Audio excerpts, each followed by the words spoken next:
Nouvelle semaine, nouveau mois. Bonsoir à toutes et à tous. Très heureuse de vous retrouver pour cette nouvelle édition de Métro News pour la semaine. Au sommaire, nouvelle journée de tension dans la capitale. Les gangs armés continuent de défier la PNH dans plusieurs quartiers de Port-au-Prince, provoquant panique et perturbations, notamment dans l'approvisionnement en carburant. La crise sécuritaire ne cesse d'augmenter le nombre des déplacés internes. Ils occupent désormais des terrains et bâtiments privés. Propriétaires et locataires expriment leur inquiétude face à cette situation qui empire à l'approche des fêtes de fin d'année. Également au titre de ce lundi, réouverture partielle de la maternité Isaïe Gentil après 9 mois de fermeture. Un pas important pour le système de santé haïtien malgré un contexte sécuritaire difficile, selon le ministre Dukenson Lorté-Blema.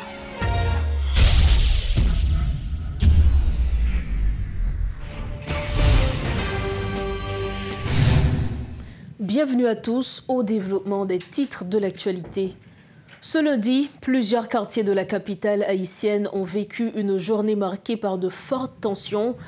Bien que la situation semblait s'apaiser la semaine dernière, alors que la PNH mène des opérations dans la zone du Bas Delma, les gangs armés continuent de défier les forces de l'ordre.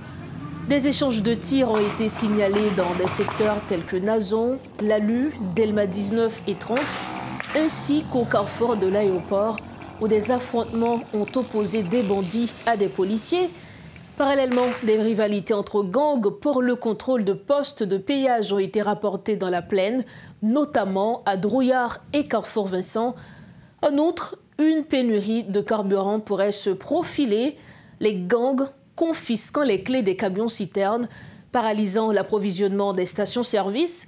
Ce climat de panique a provoqué une ruée vers les stations à essence, aggravant les embouteillages, notamment sur les axes principaux reliant Pétionville, après la prise de contrôle de Solino par des groupes armés.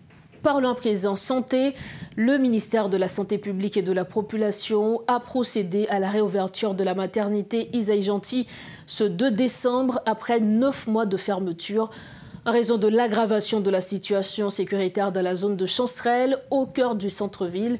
Cette réouverture, qui est partielle pour le moment, marque un premier pas vers la réouverture progressive de tous les centres hospitaliers du pays fermés à cause de la violence, a déclaré le ministre de la Santé publique Dukenson Lorté-Blema lors de ses propos de circonstance. C'est un reportage de Garbijan. J'éprouve une très grande joie et j'espère que c'est aussi le cas pour vous et une réelle fierté à déclarer ouvert aux communautés de la zone métropolitaine de Port-au-Prince en général, celle des quartiers de Bas Delma, de Chancerelle, de La Saline, les services de la maternité Isaïe Gentil Léon Odin. La maternité Isaïe Gentil, communément appelée hôpital Chancerelle, a rouvert ses portes ce lundi matin dans un contexte sécuritaire tendu. Sa fermeture, le 29 février dernier, a aggravé la situation des femmes enceintes. Et cette décision est une bouffée d'air frais pour ces dernières. Pour le directeur exécutif de l'hôpital, Dr Emmanuel Ducharle, cette reprise marque la renaissance de l'hôpital. J'ai donc le privilège d'être un acteur de la renaissance de cette institution. En effet, après 9 mois de fermeture, soit le 29 février 2024, ce qui correspondrait à 40 semaines d'âge gestationnel, la naissance du nouveau bébé est imminente. Tous les paramètres obstétricaux concourent à cet accouchement dans quelques minutes par le ministre de la Santé publique et de la Population. La maternité tentera de venir en aide autant que possible aux femmes enceintes, même si la situation dans la zone reste difficile.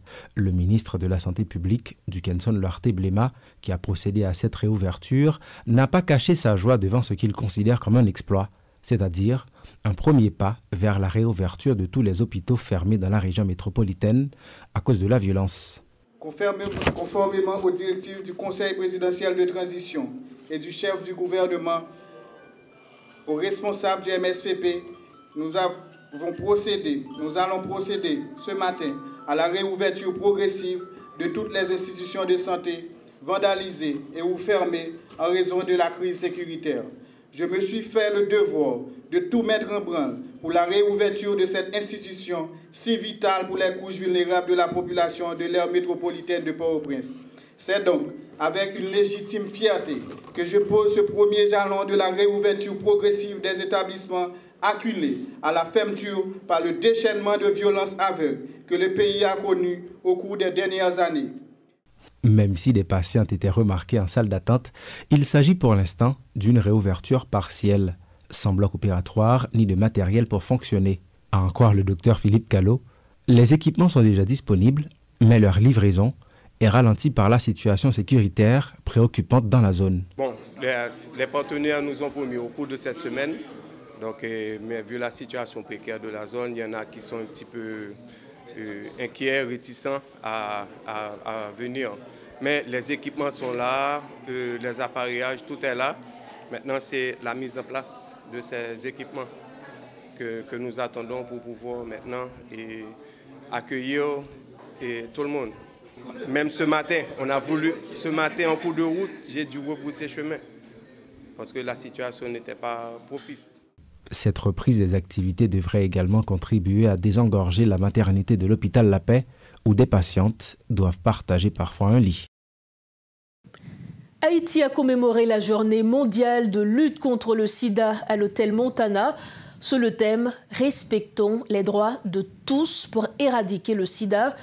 La cérémonie a réuni des personnalités telles que le conseiller président Louis-Gérald Gilles, les ambassadeurs des États-Unis, de France et de Taïwan, ainsi que Mme Isabelle Salvador, chef du BINU. Dr Gilles a salué les avancées dans la lutte contre le VIH, tout en évoquant les défis posés par l'insécurité et l'inégalité d'accès aux soins. L'ambassadeur des États-Unis a mis en lumière les partenariats qui ont permis une suppression virale pour 87% des patients sous traitement. La France a, de son côté, réitéré son soutien via le Fonds mondial et United. Madame Salvador a insisté sur l'importance d'un soutien accru aux populations vulnérables, en particulier les femmes et les enfants.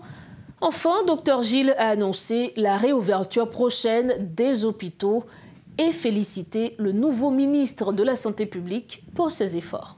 Les centres gestion ont signalé une augmentation alarmante des infections chez les jeunes âgés de 10 à 24 ans, avec 163 nouveaux cas, dont 125 jeunes femmes. Tout cela dû aussi à cette violence urbaine qui s'est abattue sur le pays durant les 5 dernières années. Cette situation appelle à des interventions ciblées pour éduquer et protéger cette tranche de la population.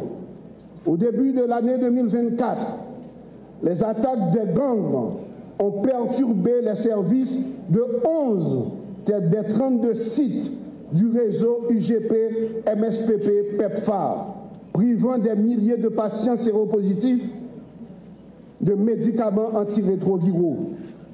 En effet, avec la fermeture forcée de certains hôpitaux publics, comme vient de le signaler l'ambassadeur Denis Henkens, et des centres de santé, l'inaccessibilité au traitement devient un défi majeur. Nous connaissons des pour camper traitement, ou à plus capable de transmettre le virus là. Si ça fait aujourd'hui, nous constatons qui genre une prévalence qui a augmenté et c'est la réalité au niveau des camps de déplacés, comme vient de le signaler Mme Isabella Salvador. Pour atteindre nos objectifs, le Conseil présidentiel encourage le ministère de la Santé publique, le ministre Lorté Blema, homme dynamique, encadré du docteur Gabriel Simoté, à renforcer les infrastructures sanitaires, investir dans les centres de santé capables de fournir des services complets et continus, même dans les zones touchées par l'insécurité. Le Conseil présidentiel a déjà pris acte de la volonté du nouveau ministre de la Santé publique, Dr Lorté Blema, et de son staff de réouvrir les hôpitaux de la capitale, fermés pour cause d'insécurité et de banditisme. Mettre l'accent aussi sur l'éducation et la prévention, élaborer des campagnes adaptées pour sensibiliser les jeunes et les populations vulnérables.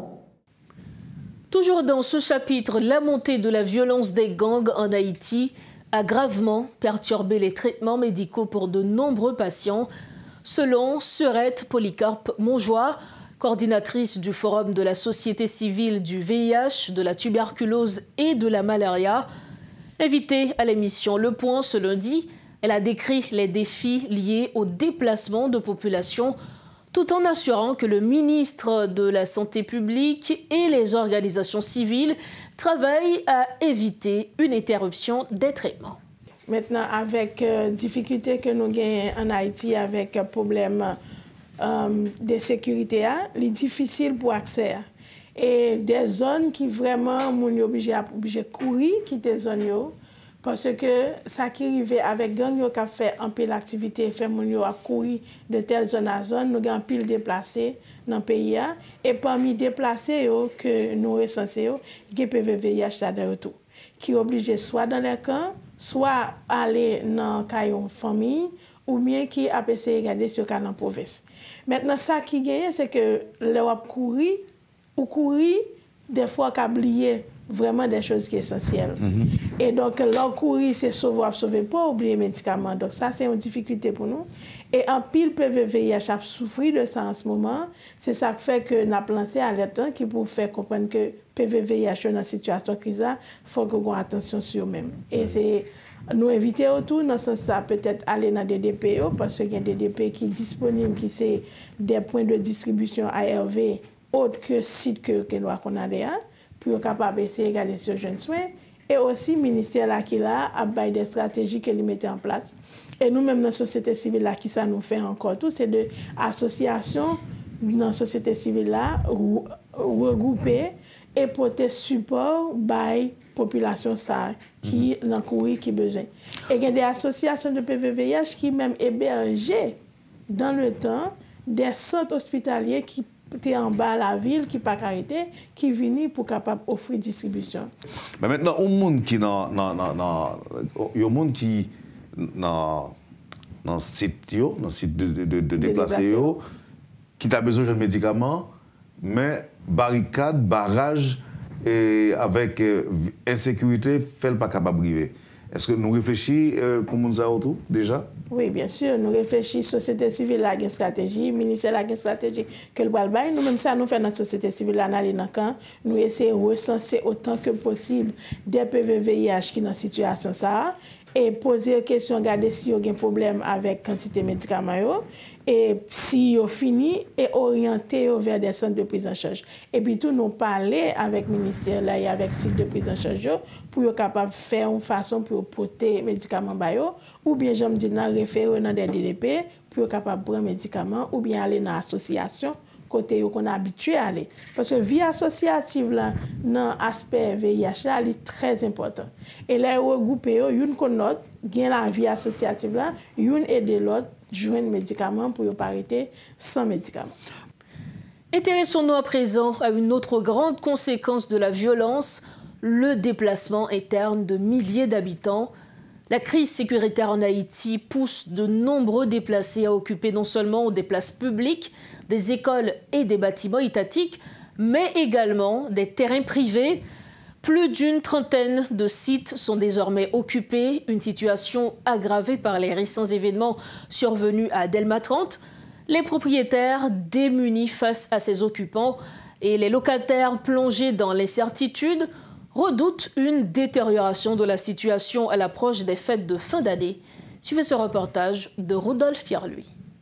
C'est un moment d'extrême urgence qui marque l'histoire du pays. Des centaines de milliers de déplacés qui occupent plusieurs espaces de la capitale, des établissements scolaires, des places publiques et surtout des terrains privés.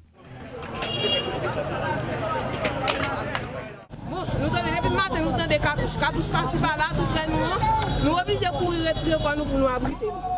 Côté nous aller kounya. N'a regardé si nous monter plus haut. Nous pas connaît non nous dans la rue. Nous dans la rue nous obligés de quitter tout à fait nous n'a marcher dans la rue pas côté nous aller. Des pères et mères de famille chassés de leur maison par des groupes armés sont livrés à eux-mêmes dans des situations qu'ils n'ont jamais espéré se retrouver. Des propriétaires sont devenus des victimes, des locataires qui ont payé $1 leur loyer ne savent pas à quel saint se vouer.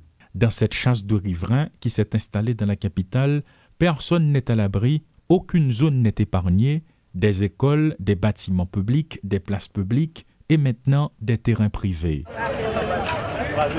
Un tableau qui, selon certains, représente une menace pour les autres zones. Si cela persiste, il y en a qui s'interrogent déjà car le nombre de déplacés risque d'atteindre 1 million, une préoccupation à la fois nationale et internationale. De notre côté, les groupes armés continuent de s'imposer dans la zone métropolitaine de Port-au-Prince. L'inquiétude est palpable à l'approche des fêtes de fin d'année. On referme ce journal dans un tout autre registre, on le referme en économie. L'administration de Donald Trump envisage d'instaurer des mesures radicales, notamment une augmentation de 100% des droits de douane sur les importations provenant des pays des BRICS, bloc initialement formé du Brésil, de la Russie, de l'Inde, de la Chine et de l'Afrique du Sud. Cette décision suscite de nombreuses interrogations sur leur impact économique, politique et stratégique, tant pour les relations commerciales mondiales que pour les économies concernées. Et pour mieux comprendre ces enjeux, nous recevons l'économiste William Savary. Monsieur William Savary, bonsoir. Merci infiniment d'être avec nous. Bonsoir Madame Berlin, bonsoir Michael Paul, bonsoir Haïti, bonsoir tout le monde.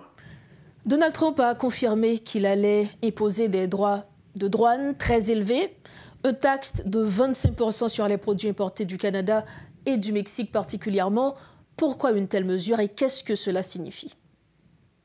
Bon, il faut d'abord souligner que le Canada et le Mexique et les États-Unis ont un accord commercial à partir duquel les produits de ces pays-là sont interchangeables, ils ont des frontières qui ne sont pas trop contrôlées et les produits de ces pays peuvent traverser les frontières l'un de l'autre. Maintenant, il y a sous-entendu dans cette décision, dans cette déclaration plutôt, la notion que les États-Unis, sous l'administration de M. Trump, voudraient rapatrier certaines entreprises. C'est-à-dire, il y a eu, pendant la période des années 70-80 jusqu'à 2010-2015, ce qu'on appelle le farming out, le offshoring, où les entreprises américaines sont parties aller s'installer ailleurs, dans l'espoir de bénéficier de salaires plus bas que ce qui est payé, que ce qui est réclamé aux États-Unis pour pouvoir augmenter leur taux de profit. Et il y a l'argumentaire qui se fait aux États-Unis aujourd'hui que l'émigration des entreprises vers d'autres cieux ont causé, par exemple, une chute dans le standard de vie américain, une chute dans le déficit commercial américain, une chute au niveau du niveau d'emploi. Et pour résoudre ce problème, les Américains pensent qu'il faudrait rapatrier les entreprises qui ont été s'installer ailleurs.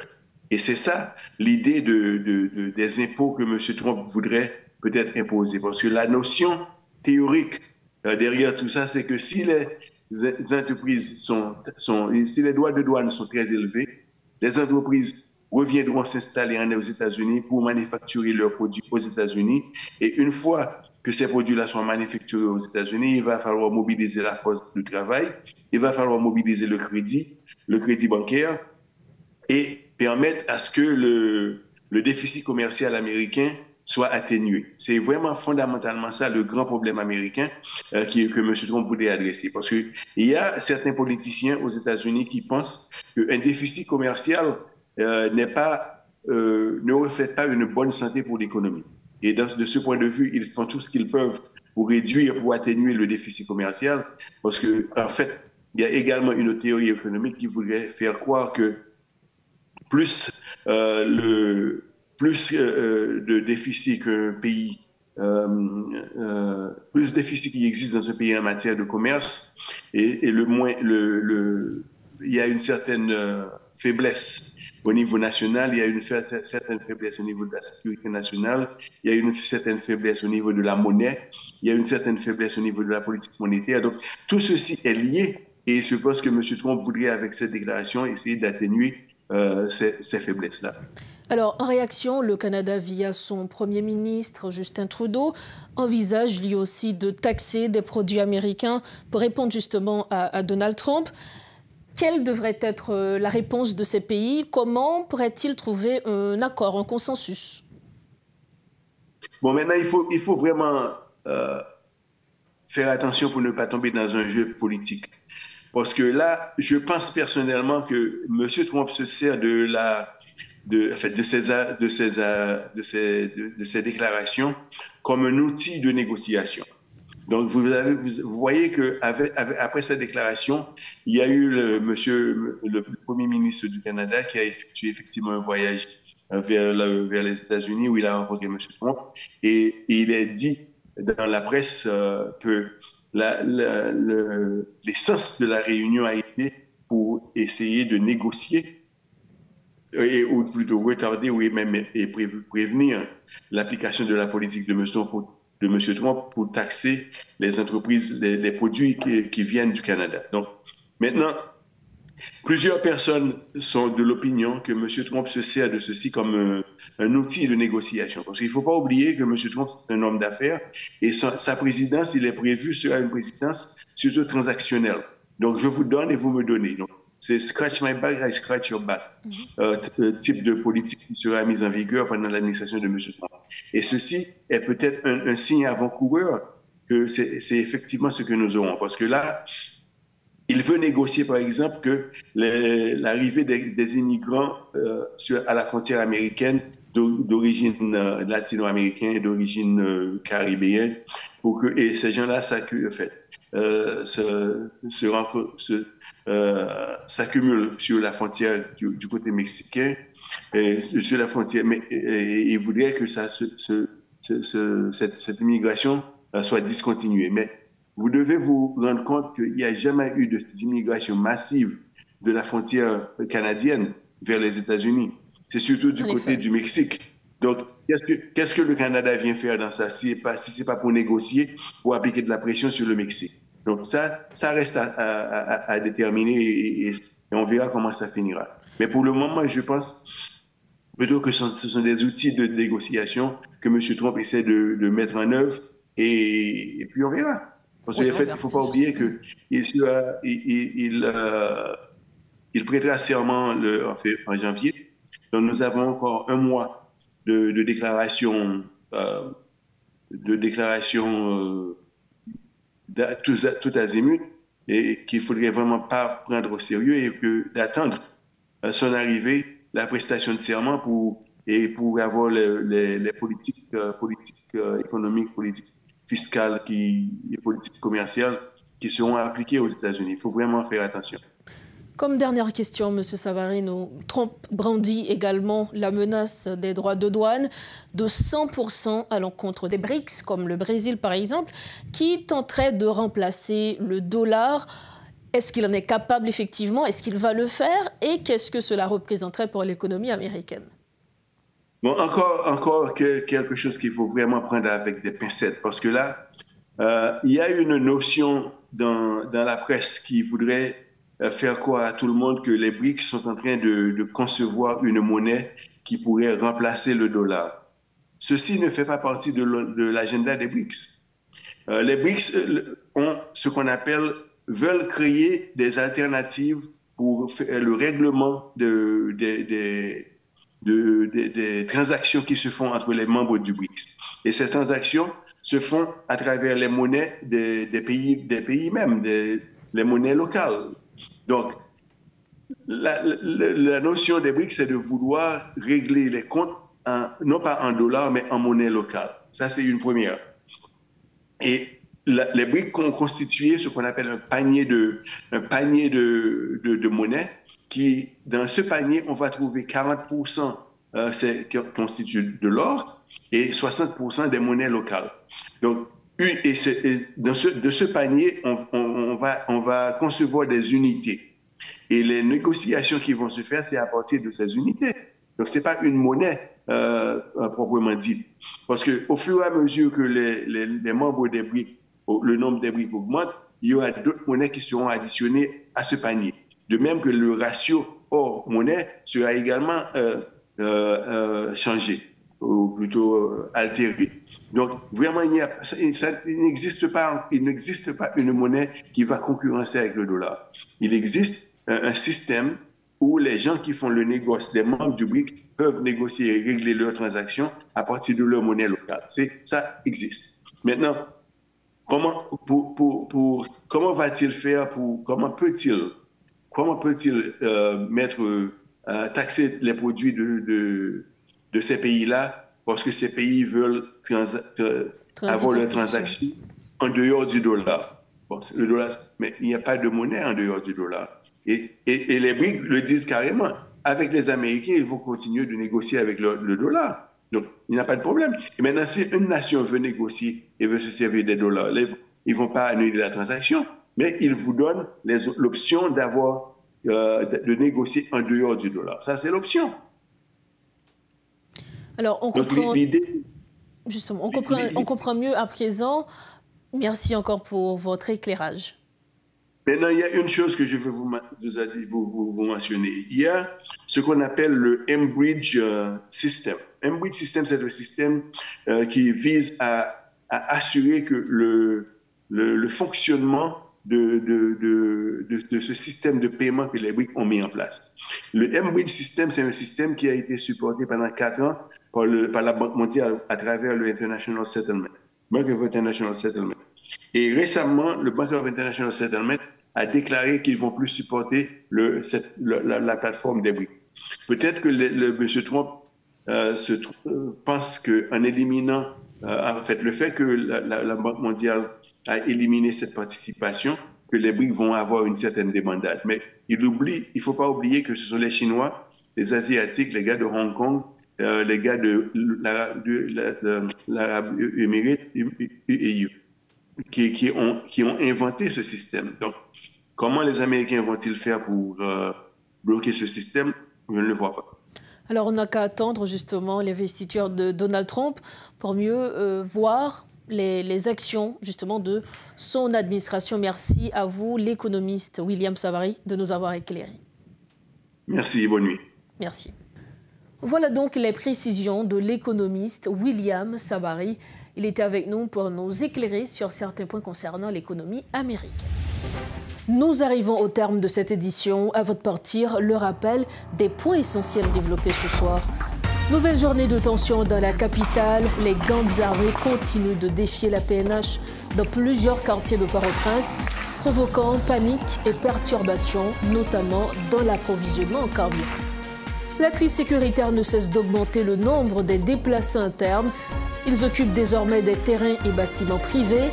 Propriétaires et locataires expriment leur inquiétude face à cette situation qui empire à l'approche des fêtes. Et puis, réouverture partielle de la maternité chancerelle après 9 mois de fermeture. Un pas important pour le système de santé haïtien, malgré un contexte sécuritaire difficile, selon le ministre du Kenson Lorté Bléma. Ce journal touche à sa fin. Merci de votre attention et de votre confiance. Excellent mois de décembre à tous et très bonne semaine d'information sur Métropole. Bonsoir.